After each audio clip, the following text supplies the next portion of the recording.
Good Thursday morning, everyone. I'm Greg Hombirg, the campus pastor in Chocowinity, and so glad you could join us today as we work our way through the Gospel of Matthew and have the privilege today of talking with you some through chapter 16. And so we're going to start today looking at verse 13. And so if you have your copy of God's Word, and I hope you do, you can join us there in verse 13. And it says, "When Jesus came to the region of Caesarea Philippi, he asked his disciples, 'Who do people say the Son of Man is?'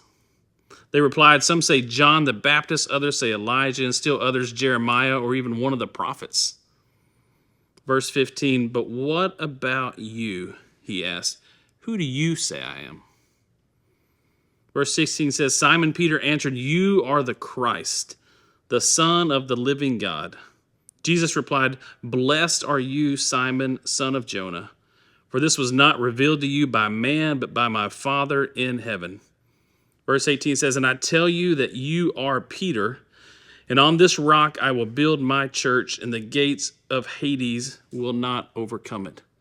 So as we look back through this, in verse 13, Jesus is in Caesarea Philippi, and so a city named after Caesar, a city named after King Philip, and this was in Israel. So this would have been a place of God's chosen people. This should be a holy place.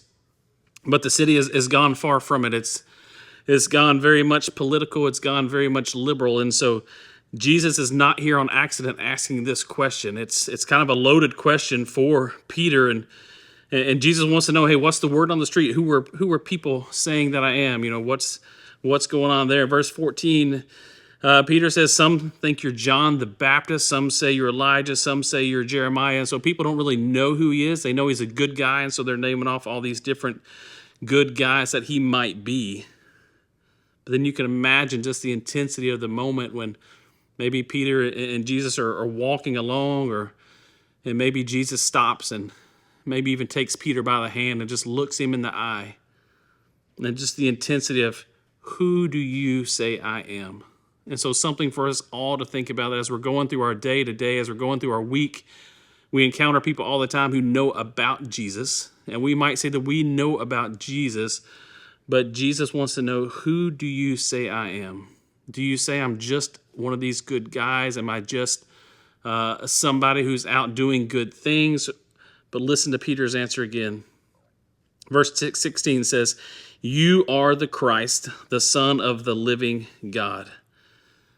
Like Peter makes a strong declaration that here he is in this city where there is a king, and Peter is standing in the city saying this is who the true king is, that Jesus is the true king. And so imagine for us if we were in Washington, D.C., and someone says, who's the leader of this country? You know, the obvious answer is the guy sitting in the White House, but no, Peter says it's not that guy, it's Jesus.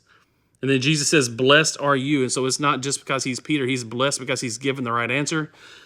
And Jesus says that because of that right answer, he is going to build the church, that the church is not ours, the church is not Peter's. Ignite Church Chocowinity is not mine. Ignite Church Greenville doesn't belong to Jason Lineberger. It belongs to Jesus. And because Peter knows who Jesus is, Jesus says he is blessed. And so live today in that blessing that if you know Jesus, you profess who he is, we live in a blessing. Thank you for joining us today. Hope it's a great day.